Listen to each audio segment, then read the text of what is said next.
Your comments. Uh, Before the break, we were talking about divisiveness in politics. Some people saying it's a good thing, it's healthy. Some saying it's not so healthy. That it forces people to listen to an argument, forces them to pick sides, and that is a demonstration of democracy at its best. I want to get your reaction to that. Do you think it's a healthy situation? Yes, I think it is healthy, although at times in St. Lucia it tends to go overboard because we have some diehards in St. Lucia. Whether the statement or the pronouncement you made is right, but because some of us suffer what you call tunnel vision, at the end of that tunnel we only see yellow and red. Right. No matter what you say, we will never be party to your suggestion. And I believe, like I've always said, in order for our politics to evolve in St. Lucia, we need to view politics with an open mind. And unlike me, my party, we were in government, and when something was done I believe that wasn't right, I would be the first to chastise my party members. Yes, I may not go and do it openly, but I will tell them, look, I don't think that was right. I don't think you should have done that. And I think this is the kind of support we need to give to our political people. All right, that when they're wrong, we should be strong enough or mature enough to let them know that, hey, this is wrong. And unless we could do that, we will continue to face the rot that we face in St. Lucia. Okay, I believe we have another call. Good evening, caller. You're on here. Good evening, caller. Okay. I would just want to ask Mr. Flood a question. Do you think that Mr. Stevenson King was a weak leader? I just want to ask that question. Thank you. Thank you very much. I think I did answer that earlier, and I will not say at all Stevenson King was a weak leader. I believe at the time, the situation that Stevenson King was in, of course, people need to understand Stevenson King did not have his own mandate, and he had to tread cautiously. Of course, if we were to go back to the passing of Sir John, I'm sure you could remember there was a time that some parliamentarians had already written to the Governor General withdrawing support from him as leader. And of course, to a certain extent, Stevenson King operated within a framework that he could not maneuver, as he wanted.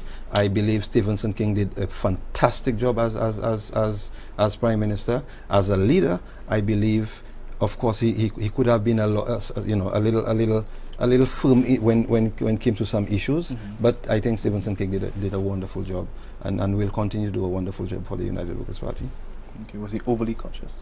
I think he was overly cautious. Yes. Okay. I think you touched on it earlier. I want to go more in depth now. Talking about party politics. There's a suggestion that in the region, politics is personality driven, and that might account for some of the blind loyalty. You alluded to it earlier, that people win seats on popularity and not necessarily on issues. To what degree do you think it's hurting the political parties or the political situation? It may not be hurting the political parties because, of course, this is what the parties believe in. Of course, in order to be in government, you must win, and if it takes going into Castries and get the most popular person in Castries Central to become the candidate and win that seat, this is what the political party will do.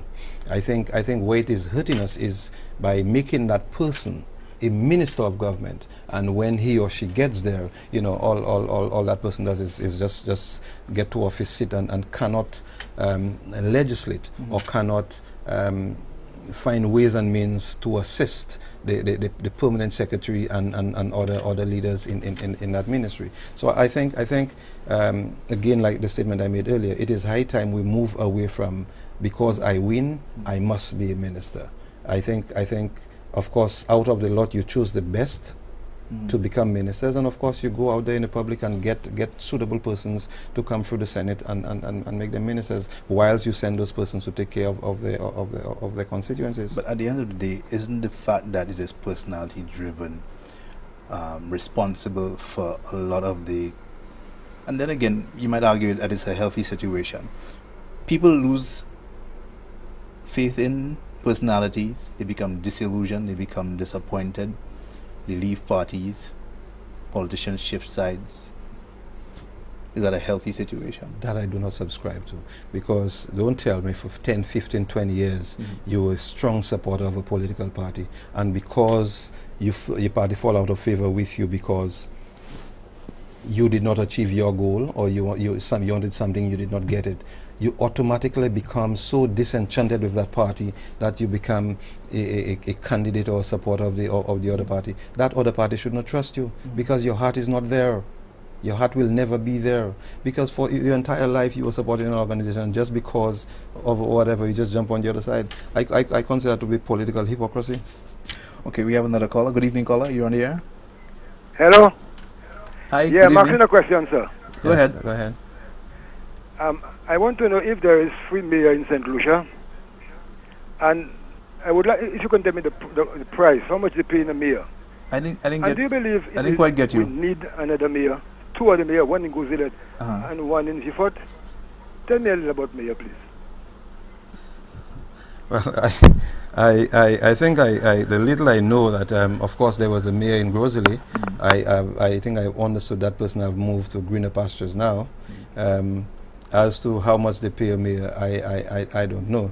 But of course, I think the reason for that is, and whether it is UWP, SLP, it would eventually come. Local government.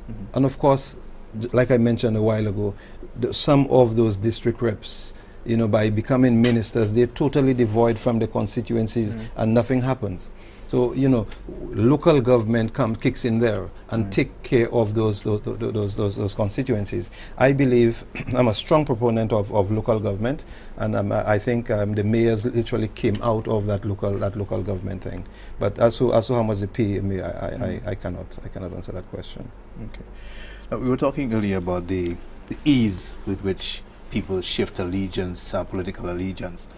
There's a suggestion that part of the reason for that is the lack of ideological competence in the political parties. The fact that you can so easily move between political parties suggests that there is nothing that is markedly distinct or differentiating between the parties, their ideologies or their philosophies. There is... the United Workers' Party is described as a conservative party. What does that mean? What do they stand for? What do they believe in? Let me tell you, I do not think, and like I said, I will not blame the political parties. Okay, Who do you blame? I will blame the persons, the people who jump from party to party. Because, like I said, I don't see why one would believe that because you could not achieve whatever under one political organization, that you tomorrow just jump into the other one and you just automatically, because for years you were not in sync with their preachings. You were not in sync with their ideologies, and out of the blue you just transformed. You had a dream and you just went across and you automatically in sync with everything they're preaching. This is political hypocrisy. And if you were to look at it, you will see most of it is coming from one party to the next, vis-a-vis from party to party. There is a vast, or most of the people who move from a political party to another has been people who moved from the UWP to the Central Labour Party, and the record will prove it. And what is being done to stop that hemorrhaging? It was one of the points raised by your guest speaker at the convention, that you need to retain members, pull in new members, get indecisive persons to come on your side, as well as to try to steal some of the SLP supporters. Are you actively doing that? I will state again, I do not think it is a party thing. I believe it has to do with the individuals, where they could not achieve their goals or something, and they believe by going on the other side they will be, of course, I'll tell you something. If a high key person tomorrow decides to leave the Central Labour Party and want to come over to share information, of course we may want to accept the person with open arms, because we may get some information from the person. And this is the rot that is happening in St. Lucia, where political parties accept people coming from another political party just because they believe they could achieve something by that. And you still haven't answered my question about ideologies and philosophies, but we'll take a break. And when we come back, we we'll can touch on that. we'll touch on You're that. watching Newsmaker Live on DBS. I'm Kendall Burton. My guest, Michael Flood. We'll be right back.